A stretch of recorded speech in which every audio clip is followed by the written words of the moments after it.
வில்வப்பொடியால் அபிஷேகம்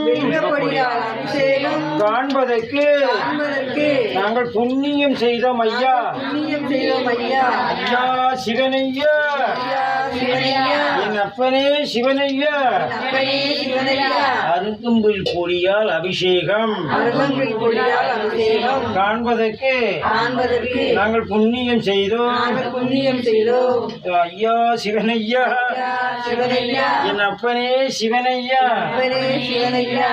ஐயா சிவனையா. எல்லாரும் வேண்டூர் வச்சுக்கோங்க. நான் நடக்குவானே. சிவோய நமக.